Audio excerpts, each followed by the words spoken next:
You think about the bands, but it's not just the bands, it's all the people who work in venues and stuff. The tour that we're hopefully going to go on, that's really just to try and put something back into grassroots music venues, because if these venues close, all the bands that are coming up, we've got nowhere to play. Hey, Uppy, all right? Yeah, I'm good. Good. I just want to get it right, because every time I see a post where someone says, "Where are the Sherlocks from?" all your followers always jump on because it's always done wrong. So where are you from today? Well, me and Brandon are from Bolton-on-Dearne, which is probably more Rotherham, to be fair. We're in the middle of Sheffield, Rotherham, Doncaster, Barnsley, literally smack in the middle. So when we're playing in places like Berlin or wherever, everyone says, "Where are you from?" If we say Bolton-on-Dearne, I ain't got a clue where that is. Sheffield's as nearest city, basically. Trent's from Rochdale originally, and Alex is from Blackburn. So half sort of Sheffield, half Manchester. I don't know. We're from all over. Let's get on to the Sherlocks. So the world's gone mad over the past 12 months. People have took up some absolutely lunatic hobbies, and you guys have managed to record a third album. You released a single last month, End of the Earth. So how weird was it doing all these things that you would do out of lockdown in lockdown? Before we actually started doing anything, I think there were a period where, when it comes to a standstill, obviously we'd just come off tour. I'd not even heard of coronavirus. Even when we're on tour, I'd not heard anything, which is weird. But maybe I just don't watch news enough. But I realised it got serious when we had an American tour got cancelled, which was supposed to be in March. And then I realised it got really serious when pubs shut. Yeah. And I thought, that's when you know things are going definitely wrong. It will when pubs shut, isn't it? Yeah, that's when my ears pricked up, and I thought maybe it's pretty serious. This, obviously, we can't do his job, so you just start drinking, and just that gets boring though after a few weeks. So then we had a lineup change and stuff. So I was keeping pretty busy with that, and then I think we didn't want to sit around and just do nothing. So we decided to go down and make his third album. Yeah, to answer your question, it was weird, but I think from the moment we got into the studio, it weren't weird for us because the way we did it was residential. So we literally went away for 3 weeks in Wales, just in the middle of nowhere. So it was weird. We're just in his own bubble. We just cracked on, and then coming out of that, we've just tried to keep busy really and practice when we can, do music videos when we can. It's a strange time, but we don't want to sit around, so we just cracked on. Where the love of golfing come from?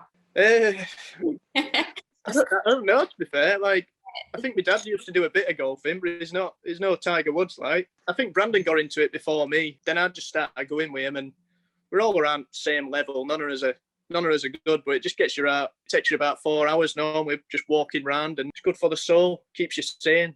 It does. In this weather as well. We're sort of going on to your third album. In your recent interview, you said that the third album was very reminiscent of your first album. Would you say that talking about all these smaller venues and supporting the smaller venues, nostalgia's kicked in on the third album?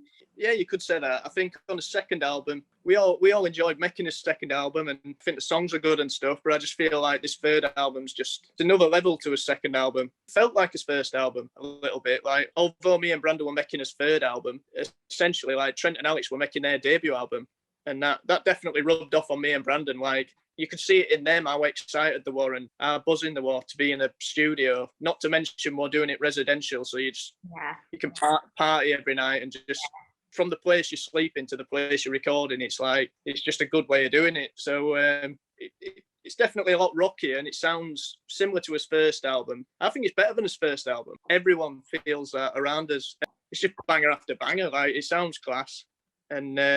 And as for the venue, the small venue tour, it's good to reminisce and try and go back to the gigs, playing the gigs that you started off playing. But I think a lot of people have been out of a job, and music industry has been pretty much screwed, to be fair. You think about the bands, but it's not just the bands, it's all the people who work in venues and stuff. So I think the tour that we're hopefully going to go on, really just to try and put something back into grassroots music venues, because if these venues close, all the bands that are coming up, they've got nowhere to play. You're 100% right. And I mean, as soon as I saw that post on Instagram, I was just like, you know what, this is absolutely amazing. And here at Northern Exposure, we're just like, obviously we look for up and coming music as well as supporting artists like you as well. I mean, how important when you first started were these smaller venues? How much did it mean to you to get a gig at these smaller venues? Massively important. For each city, there's always them small venues, and they're like the foundations, and they're the building blocks that you need to start getting onto playing, like, I don't know, O2 academies and stuff. Like in Manchester, our first proper headline gig, like a 100 cap venue, probably not even that, called Crack Gallery. And same with Sheffield, like we played a place called Rocking Chair, which I think changed its name now. Yeah, all these cities, like I can remember most of the little venues that with Glasgow, we used to play a place called Stereo, which were like 150 or something. And they're crucial. Like if you can go back, if you can get to the point where you're selling them out and then you step it up 100 or whatever, and we've done that in every city. Like we're definitely not an hype band. We've gone back time and time again, going on tours, like 25, 30-day tours where you're like away for a month, just playing all over UK, just trying to build it. So plenty more bands like us doing that. So yeah. Absolutely fantastic what you're doing. It's absolutely brilliant, and we're 100% behind you supporting the smaller venues. It's brilliant. I know you've touched on a couple of places like the Rocking Chair. What small venue holds the most fondest memories for you? It's not always for a good reason, but I just wanted to hear what venue holds the most fondest memory for you. I don't know, there's so many. Like I mentioned a few then, but I'm just remembering, like in Leeds, there's a venue called, I think that might have closed, called Cockpit or something.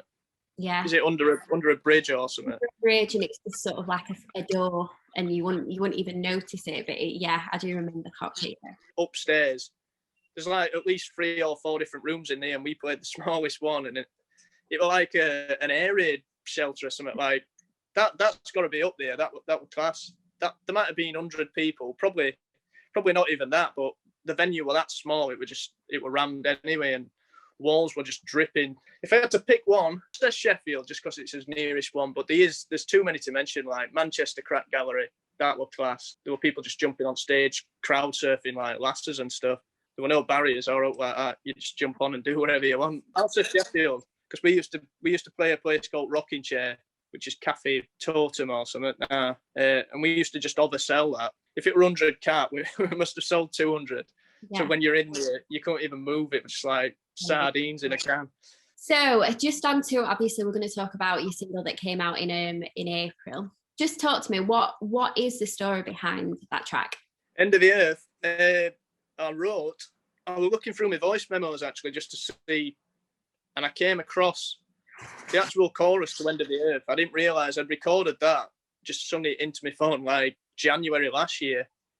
I didn't think out about it. We'd recorded his third album July time last year, and the months were flying by, and it just felt like ages since we'd released a tune. Obviously, we can't go out and gig either, so like it felt like everyone wanted a tune, so we just had an idea just to go in the studio. I think we ended up getting booked in a studio in Essex, went down for a couple of nights.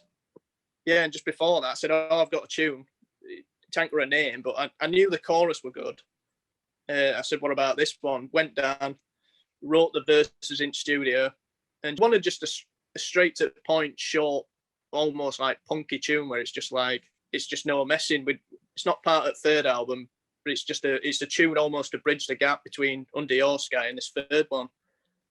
Released it, and people were buzzing over it. To be fair, yeah, 100%. Which it didn't shock me, but like it did in a way. Like I couldn't believe the reaction it got. Everyone was just like, "Sherlocks are back!" Like it's a banger, and I was thinking it's a banger. But wait till you hear third album. Like third album, we spent a lot of time getting everything right on that. But End of the Earth were just very in studio, going off impulse, like seeing what everyone wanted to do, and it was just like, yeah, let's do that. Came about very quick, but some of it were wrote in lockdown. The odd line, majority were wrote in studio.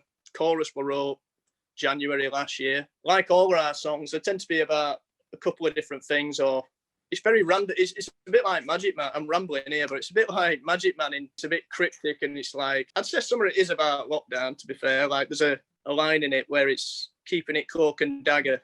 Yeah. And I think I just had all this COVID stuff on my mind, like even going to the supermarket. That's it, yeah. Times and seeing everyone with face masks on, and you just think, Christ, like what's happened to the world? It's just gone absolutely mad. But I mean, that single is an absolutely banging tune in highlight of the new album coming out.